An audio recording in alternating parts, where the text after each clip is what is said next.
Hello दोस्तों, देखिए पिछले वीडियोस में हम लोग बात कर रहे थे वाटर लॉग्ड सॉइल के बारे में। वाटर लॉग्ड सॉइल जिसे हम हिंदी में जलाक्रांत या जलमग्न मृदा के नाम से जानते हैं। किसके नाम से?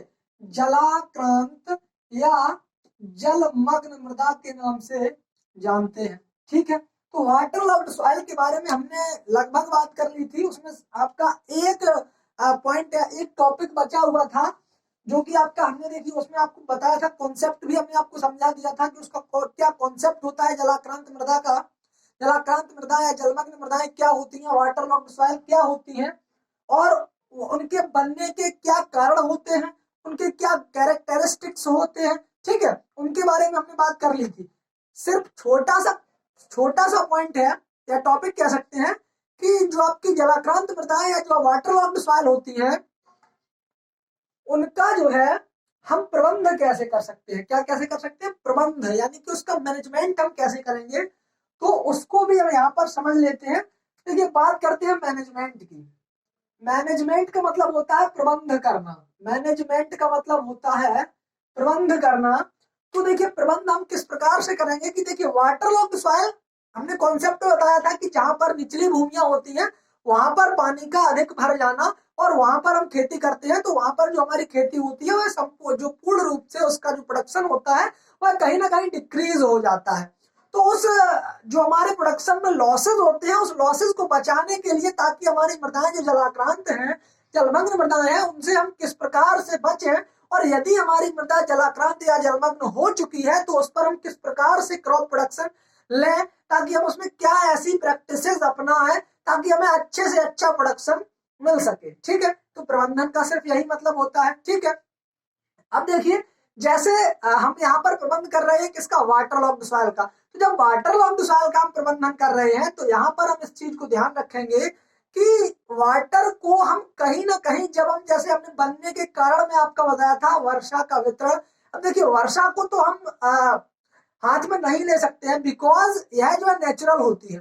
ठीक है, लेकिन उसमें कुछ चीजें ऐसी थी जिनको हम अपने ह्यूमन का, जिनमें इंटरवेंशन हो सकता है। ठीक है, अपने हाथ में लेकर के उनको हम कहीं ना कहीं चीजों को सुधार करके उसमें हम सुधार कर सकते हैं। ठीक है, जैसे हमने बताया था कि जो आपके बिल्डिंग्स बनाई जाती हैं उनको बनाने से पहले हम कुछ इस प्रकार से उसकी स्ट्रेटजी बनाएं ताकि जो उसका पानी होगा, तो उनका जो जल निकास होगा, जो ड्रेनेज के लिए जो ड्रेनेज चैनल बनाए जाते हैं वह कुछ इस प्रकार हो कि उसका जो पानी है वो किसी नदी या तालाब में जाकर के निकल रहा हो। उस चीज को हम देख लेते हैं। ठीक है, इन चीजों पर थोड़ा सा मनन करके हम तब जो है किसी भी बिल्डिंग को बनाते हैं। दूसरी चीज, इसका जो है, या तो हम इंजीनियरिंग मतलब मैकेनिकल के रूप में इसका मैनेजमेंट कर सकते हैं। दूसरा, आप एग्रोनॉमिकल यानी कि सस्य कृषि के आधार पर भी हम इसका जो है क्या कर सकते हैं? मैनेजमेंट कर सकते हैं। जैसे सबसे पहले, जैसे जो आपकी निचली भूमियां होती हैं या फिर जहां पर भी पानी भर जाता है तो उनके लिए हम क्या कर देते हैं? बीच में वाटर चैनल बना देते हैं। तो जो आपके बीच में नाली बना देते हैं, नाली से इधर उधर पानी जो है आपका निकल जाता है, तो वो नालियां बनी होनी चाहिए। तो ये तो कुछ मैनेजमेंट में थोड़े कुछ पॉइंट्स हैं जिनको आपसे डायरेक्टली पूछ लिया जाएगा। तो वह जो है, जैसे नंबर एक पर आपका आता है, जैसे हम बात करें सस्य सस्य क्रियाओं के आधार पर, तो सस्य क्रियाओं के आधार पर आपका पहला पॉइंट है वह है आपका फसल का चुनाव। नंबर एक, फसल का चुनाव। फसल का चुनाव का मतलब है कि हम किस प्रकार की फसल को चुने। अब देखिए, जो कि भूमि मृदा जो हमारी है वह कैसी है? वह वाटर लॉक्ड है, मतलब वाटर से घिरी हुई मृदा है। तो जब ऐसी कंडीशन होती है तो हम वहां पर क्या करते हैं? कोई ऐसी फसल का चुनाव करें जिसकी वाटर रिक्वायरमेंट अधिक हो, जिसकी वाटर रिक्वायरमेंट अधिक हो, जिसका नेचर कैसा हो कि वह जो है पानी में उग सकती हो, पानी में ग्रो कर सकती हो। ठीक है, पानी के प्रति टॉलरेंट हो, रेसिस्टेंस हो। ठीक है, ऐसी फसल का चुनाव करना चाहिए। ठीक है, तो जैसे हम यहाँ पर बात करते हैं, जैसे आपकी जो तिलहन होती है, तिलहन तिलहन जो होती है उनकी जो जड़ें होती हैं, तिलहन प्रायः दलहनी फसलें और फलदार पेड़, सॉरी तिलहन नहीं, जैसे आपकी दलहनी फसलें, जैसे आपकी दलहनी फसलें और आपके जो फलदार पेड़ होते हैं, फलदार पेड़ होते हैं, जो आपके फलदार पेड़ होते हैं उनकी जो जड़ें होती हैं वह कैसी हुआ है, गहरी जाती हैं। कैसी जाती हैं, गहरी जाती हैं। तो जिनकी जड़ें गहरी जाती हैं उनका प्रयोग हम इन भूमियों में नहीं करते हैं, बिकॉज उनके लिए यहाँ पर बहुत ज्यादा हानि होती है। ठीक है, तो यहाँ पर हम किन फसलों का प्रयोग कर सकते हैं, उथली जड़ वाली फसलों का प्रयोग कर सकते हैं। ठीक है, उथली जड़ वाली फसलों का प्रयोग यहाँ पर हम कर सकते हैं।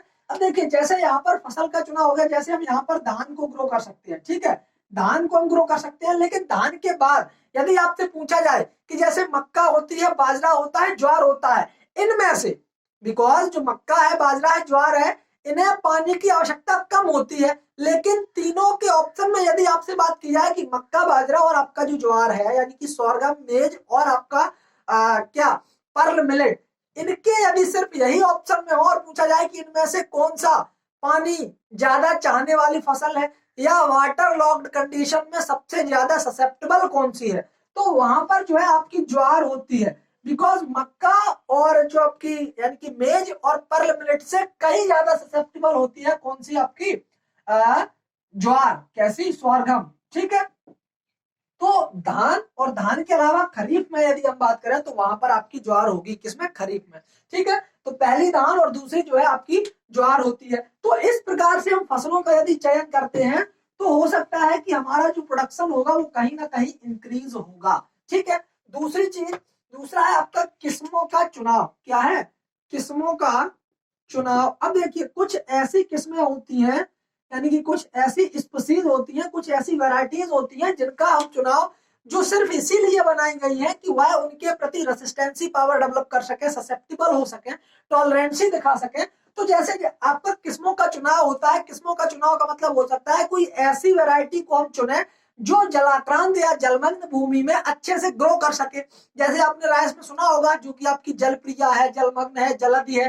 ठीक है, तो ये ऐसी प्रजाति है जो कि वाटर लॉक्ड कंडीशन में अच्छे से ग्रो कर सकती हैं। तो देखिए, जैसे हम आपको कुछ इंपॉर्टेंट वैरायटीज लिखवा दे रहे हैं, हो सकता है वहां से पूछ ले। जैसे देखिए, सबसे पहले मक्का, मक्का की जो वैरायटी है गंगा टू, मक्का की गंगा टू वैरायटी है, वह लगभग मक्का की सभी संकर किस्मों से ज्यादा ससेप्टेबल होती है, ज्यादा टॉलरेंसी पावर, ज्यादा टॉलरेंट होती है किसके प्रति, वाटर लॉक्ड के प्रति। ठीक है, मक्का, मक्का के बाद आपका ज्वार की यदि हम बात करें तो जो ज्वार मतलब सोरगम होता है वह होता है T85, ज्वार की T85, और आपकी बाजरा यानी कि पर्ल मिलेट की T55 वैरायटी, यह जो है आपकी किसके लिए, वाटर लॉक्ड कंडीशन में अच्छे से ग्रो कर सकती है। इनकी एक ना एक वैरायटी हो सकता है, मुझे ऐसा लग रहा है कि एक ना एक वैरायटी आपसे जरूर पूछी जाएगी। ठीक है, तो इन वैरायटीज को थोड़ा देख लेना। मक्का की गंगा टू वैरायटी, ठीक है, क्योंकि इस टॉपिक से सिर्फ इतना ही इंपॉर्टेंट पॉइंट मुझे लगा। मक्का जो है वह गंगा टू वैरायटी, ज्वार जो है वह आपका T85, और जो आपका बाजरा होता है उसकी जो है T55 वैरायटी जो है बहुत ही ज्यादा ससेप्टेबल होती है। ठीक है, दूसरा जो है आपका धान है। धान में देखिए, धान के लिए कौन सी, धान के लिए मधुकर, मधुकर है, चकिया है। धान के लिए मधुकर है, चकिया है, और उसके अलावा जगन्नाथ, जगन्नाथ, और उसके अलावा पंकज, जगन्नाथ, पंकज, तथा जलमग्न, तथा जलमग्न। ये वैरायटीज जो है धान की, कुछ वैरायटीज जो कि किसके लिए, वाटर लॉक्ड कंडीशन में अच्छे से ग्रो कर सकती हैं, वह कौन सी है, तो यह जो है आपकी मधुकर है, चकिया है, चकिया 58 लिखा होता है, चकिया 58 लिखा होता है, 58 नहीं, सॉरी 59। ठीक है, 59, और जगन्नाथ, पंकज और जलमग्न। मक्का में यदि हम बात करें तो गंगा टू। ज्वार में, ज्वार की सभी प्रजातियों से अच्छी मानी जाती है वाटर लॉक कंडीशन के लिए, वह है आपकी T85, और बाजरा जो होती है वह आपकी T55 होती है। कौन सी, बाजरा की T55 वैरायटी जो है वह बहुत ही ज्यादा अच्छी मानी जाती है, किसके लिए, वह जो है आपकी वाटर लॉक्ड कंडीशन के लिए अच्छी मानी जाती है। ठीक है, उसके बाद देखिए दूसरा जो आता है आपका, अगला जो पॉइंट है वह इसमें इंक्लूड किया गया है बुआई और रोपाई का समय। देखिए, बुआई और रोपाई का समय, बुआई और रोपाई का समय। अब इसके लिए हम क्या कर सकते हैं, जैसे देखिए कोई फसल होती है, कोई आपने क्रॉप को सिलेक्ट किया है, तो वहां पर हम क्या करते हैं, जैसे आपने कोई क्रॉप को सिलेक्ट किया, उसकी बुआई यानी कि आप सोइंग करने जा रहे हैं, तो उस समय को थोड़ा सा ध्यान में रखें कि इसकी वेजिटेटिव ग्रोथ लगभग कितने से कितने पीरियड में होगी, और उस वह जो आपकी वेजिटेटिव ग्रोथ होनी है वह लगभग कितने से कितने पीरियड में होगी, उसके बाद रिप्रोडक्टिव फेज उसकी कब आएगी, और वहां से वहां तक का जितना भी उसका ड्यूरेशन होगा, उस ड्यूरेशन में कब उसकी फ्लावरिंग होगी, कब उसकी सीडलिंग्स बनेगी, कब उसमें जो है पेनिकल्स निकलेंगे। तो इन जो ये जो आपकी स्टेजेस होती हैं इनको ध्यान में रखना पड़ता है, बिकॉज कई स्टेजेस ऐसी होती हैं जिन्हें पानी की आवश्यकता ज्यादा होती है, और कई एक ही क्रॉप की हम बात कर रहे हैं, किसी क्रॉप में अलग अलग स्टेजेस होती हैं और अलग अलग स्टेजेस में अलग अलग वाटर रिक्वायरमेंट की आवश्यकता होती है। तो उन वाटर रिक्वायरमेंट की आवश्यकता को मद्देनजर रखते हुए हमें इस बात का ध्यान रखना चाहिए कि हम कौन सी क्रॉप को ग्रो कर रहे हैं, और उसके पीछे का 10 सालों का जो पुराना डाटा है वह हम जो आपका मौसम विज्ञान के जो वेत्ता होते हैं उनसे हम प्राप्त करें, और कब बारिश होती है कब नहीं होती है उनको ध्यान में रख करके हम फसलों की जब बुआई करते हैं, तो हो सकता है कि आपका जो बुआई जो आप फसल को सिलेक्ट किए हैं, हो सकता है कि आपका जो प्रोडक्शन है वह इंक्रीज हो जाए। ठीक है, इतनी बात क्लियर। यानी कि जब हम बुआई करते हैं तो जैसे आपका गेहूं है, मान लीजिए कि शिखर जड़ बनते समय उसको पहली यानी कि क्राउन रूट इनिशिएशन के समय उसको पहली सिंचाई देते हैं, तो वहां पर यदि उसे सिंचाई नहीं मिलेगी तो वह जो है पूरी की पूरी फसल आपकी लॉस हो जाएगी। ठीक है, तो उस चीज को मद्देनजर रखते हैं। अब यहाँ पर हमने धान को दे तो दिया, लेकिन धान की भी कई ऐसी स्टेजेस होती हैं जहां पर उसको पानी की कम आवश्यकता होती है, तो इन सभी चीजों को हमें ध्यान में रखना पड़ता है। उसके बाद यदि हम बात करें रोपाई की, तो रोपाई करने पर भी वहां पर हमें इस चीज का ध्यान रखना पड़ेगा कि वहां पर कितना स्टैंडिंग वाटर है और उसमें उसे कितना स्टैंडिंग वाटर की आवश्यकता होती है। ठीक है, तो ये चीजों को थोड़ा सा हम ध्यान में रखते हैं, तब जलाक्रांत मृदा या जलमग्न मृदा या इंग्लिश में कहें तो वाटर लॉग्ड सॉइल में कुछ चीजों से हम निजात पा सकते हैं और अच्छा क्रॉप प्रोडक्शन कर सकते हैं। उसके बाद अगला पॉइंट है बुआई की विधि और बीज दर। अगला पॉइंट है बुआई की विधि, बुआई की विधि और बीज दर, और बीज दर। तो देखिए, जैसे बुआई की विधि मेथड ऑफ सोइंग, जैसे हम बात करें मेथड ऑफ सोइंग की, तो हम किस प्रकार से बुआई कर रहे हैं। बुआई यदि हम मेड़ों पे कर रहे हैं यानी कि रिज बना के या फरो बना के, या फिर हम ऐसे ही छिटकवा कर रहे हैं। देखिए, छिटकवा विधि का मतलब होता है कि जब हम ब्रॉडकास्टिंग करते हैं तो यहाँ पर हम ब्रॉडकास्टिंग नहीं कर सकते हैं, बिकॉज यहाँ पर क्या होगा कि जैसे आपका कुछ यहाँ पे हम छिटकवा विधि कर सकते हैं, बिकॉज यहाँ पर हम बीज दर देते हैं। बीज दर में हम यहाँ पर ज्यादा बीज देते हैं। क्यों? क्योंकि यहाँ पर ज्यादा सीडलिंग्स नहीं बन पाते हैं, ज्यादा सीडलिंग्स नहीं बन पाते हैं, इसलिए यहाँ पर हमें बीज दर को थोड़ा बढ़ाना पड़ता है। क्या करना पड़ता है? बीज दर को बढ़ाना पड़ता है। लेकिन जो हम मेड़े बनाते हैं उनको यहाँ पर हम ध्यान देते हैं कि पानी कितना स्टैंडिंग वाटर है, जो आपका वाटर है वह कितना भरा हुआ है, कितनी कितनी ऊंचाई तक भरा हुआ है, उससे ऊपर हम मेड़ बना देते हैं। और मेड़ों के जस्ट ऊपर तो नहीं, बिकॉज उनमें जो है एरेशन है वाटर का और एयर का, वह हो सके ऑक्सीजन की प्राप्ति हो सके, पौधों की रूट्स तक पहुंच सके। ऑक्सीजन नहीं मिलेगी तो पौधा हमारा वृद्धि नहीं कर पाएगा। जब पौधा हमारा ग्रोथ एंड डेवलपमेंट नहीं कर पाएगा तो उसकी स्टेजेस आगे नहीं बढ़ेंगी, और जब स्टेजेस आगे नहीं बढ़ेंगी तो आपको कोई भी ईल्ड प्राप्त नहीं होगी। ठीक है, तो इन सभी चीजों को ध्यान में रखते हुए, और ये जो आपके 4 पॉइंट्स हैं इनको थोड़ा सा याद रखना। नंबर 1 फसल का चुनाव, नंबर 2 किस्मों का चुनाव, नंबर 3 बुआई और रोपाई का समय, और नंबर 4 बुआई की विधि और बीज दर। इन चीजों को हम ध्यान में रख सकते हैं ताकि जो है हमें अच्छे से अच्छा प्रोडक्शन मिल सके। उसके अलावा जो हमने आपको किस्में बताई, जो आपको वेराइटीज बताई, उनको भी याद रखना है। जैसे आपकी धान की वैरायटी चकिया 59 है, जलद है, उसके अलावा मधुकर है, पंकज है, ठीक है, जलमग्न है। तो ये जो आपकी वैरायटीज है ये आपकी जलमग्न मृदा में या वाटर लॉग्ड सॉइल में उगने के लिए बहुत ही अच्छी मानी जाती है।